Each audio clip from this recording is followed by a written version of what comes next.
Salut l'équipe, salut la team PSG, salut les amoureux du foot.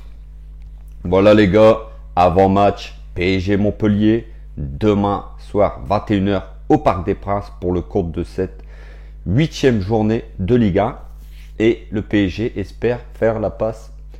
Le grand 8, bien sûr, c'est déjà un début de saison parfait niveau comptable. On le sait très bien, le PSG est parfait dans cet exercice 2021-2022.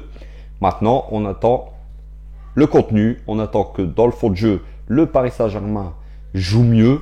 Alors, on est dur, on le sait les gars, on est très dur. On a tellement mangé de caviar ces dernières années que on demande toujours plus, on demande toujours l'excellence. Mais voilà, c'est comme ça. Quand on est le PSG aujourd'hui, on se doit de gagner et avec la manière. Donc voilà. Maintenant, on est peut-être un peu trop dur avec nos joueurs. Ils gagnent, c'est le principal. Mais nous, on attend la Ligue des Champions et ce gros choc mardi contre Manchester City qui sera le vrai test de ce début de saison, les gars. On va pas se mentir. C'est pas en jouant contre Troyes, contre Brest, contre Reims, contre Strasbourg, contre Clermont ou Metz, bien sûr, que on va juger le PSG. On va les juger cette saison sur la Ligue 1. Donc voilà les gars. Par contre, on va vite fait revenir sur le match de Metz. Malgré le match très moyen des Parisiens, j'ai aimé les 20-25 premières minutes qui ont été magnifiques. Si Mbappé aurait été en forme ce soir-là et en réussite, le PSG plantait 3-4 pions dès les 20-25 premières minutes et le match était réglé les potes. Donc voilà. Maintenant, même si le PSG dans le contenu c'est pas terrible, on va quand même retenir la mentalité, l'esprit d'équipe. Le PSG n'a rien lâché et c'est ça qui est important. La victoire contre Lyon dans les arrêts de jeu, la victoire à Metz dans les arrêts de jeu à la 95e. Et c'est ça qu'on retient aujourd'hui, malgré que le PSG ne joue pas très bien. On retient la mentalité de cette équipe. Elle ne lâche rien, elle y croit jusqu'au bout. Et c'est plutôt un point positif. Voilà, ça c'est une certitude, c'est un point positif.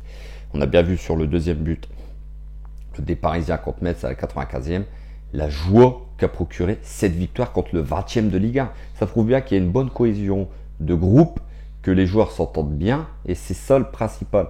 Parce que pour que une équipe va très loin en championnat ou en Ligue des Champions, il faut que le groupe vive bien. Et c'est le cas actuellement de ce Paris Saint-Germain. Donc voilà les gars.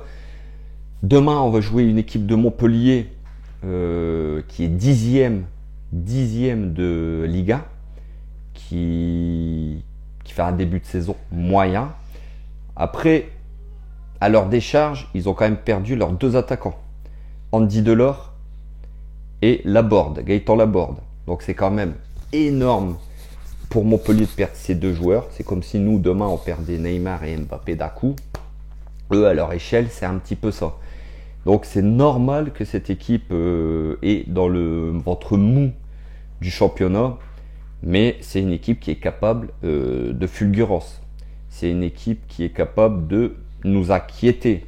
Maintenant, c'est au Parc des Princes. On sait que le PSG est quand même souverain au Parc cette année, malgré les défaites de l'année dernière. Mais on sait que c'était une saison spéciale avec le Covid. C'était des matchs à huis clos sans supporters. Là, le PSG poussé par son public. Et quel public hein, pour les gens qui disent qu'il n'y a pas de ferveur à Paris ou au Parc des Princes. L'ambiance est quand même magnifique depuis ce début de saison au Parc des Princes. Et ça, il faut le souligner. Les Ultras font un travail remarquable, mettent une ambiance exceptionnelle. Quand Lyon, tout ce qui était fumigène et tout, ça m'a rappelé des souvenirs. Et c'est quand même agréable de voir un stade animé comme ça, qu'un stade plein, mais voilà, on entend les mouches voler. Moi, ça ne m'intéresse pas. Donc, le PSG à domicile est quand même souverain. Donc, je pense que Montpellier va avoir un match difficile demain au Parc des Princes. Donc voilà les gars, cette équipe de Montpellier sur 7 matchs, elle a fait 2 matchs nuls, 3 défaites et 2 victoires. Donc vous voyez, voilà, elle fait un petit peu le yo-yo. C'est pour ça qu'elle est 10e de notre championnat. Mais c'est une équipe, comme je vous ai dit, qui est quand même capable de fulgurance. Hein. Surtout que Savanier est quand même un joueur très en forme. J'ai vu un petit peu le match contre Montpellier lors du multiplex samedi. Et franchement, il a fait un très très très gros match contre Bordeaux. Donc attention à la paire Savanier et Valère Germain qui bizarrement claque but sur but alors qu'à Marseille il était mis à la cave. Là il met but sur but à Montpellier. Donc il faudra quand même se méfier de cette équipe, même si voilà, le PSG lui va vouloir enclencher une 8e victoire consécutive et faire un début de saison magnifique en championnat. Maintenant, moi j'attends demain bien sûr une victoire et si possible avec la manière. Les 20-25 premières minutes contre Metz, mais essayez d'étalonner ça sur peut-être pas la globalité du match, car c'est très difficile de faire un match comme ça tout pendant 90 minutes, mais au moins minimum 60 minutes pour au moins voir que ce PSG monte en puissance. Donc voilà les gars, un petit point médical niveau PSG, donc je vous dis ça tout de suite. Voilà. Donc, bien sûr, Lionel Messi a repris la course aujourd'hui selon le protocole de soins mis en place. Un nouveau pas sera fait dimanche selon l'évolution. Donc, Léo Messi est absent bien sûr pour le match de demain. On espère tous qu'il pourra être présent contre Manchester City parce que c'est quand même pour ces rendez-vous-là que voilà, le PSG s'offre des joueurs de cette classe-là. Et ça serait vraiment dommage que Léo Messi ne puisse pas jouer contre Manchester City mardi au Parc des Princes, là où il va y avoir une ambiance électrique. Marco Verratti, bien sûr, hein, qui est toujours absent. Alors Marco, ça devient inquiétant. Il va peut-être reprendre l'entraînement avec le groupe dimanche, selon son évolution. Alors voilà, Marco... À l'époque, rappelez-vous, il y a quelques années de ça, on nous disait son hygiène de vie, il est un peu en surpoids, mais il jouait tous les matchs. Là, depuis qu'il a maigri, depuis qu'il fait attention un petit peu à son hygiène de vie, bizarrement, il est tout le temps blessé, notre Marco. Donc, on commence à avoir l'habitude, de jouer des matchs sans Verratti. C'est fort dommage, parce que, comme je vous ai dit, le PSG un autre visage avec Marco Verratti au milieu de terrain. On sait que c'est lui qui organise. Techniquement, il est monstrueux, il récupère des ballons. Voilà, Verratti avec ou Verratti sans, c'est pas le même PSG.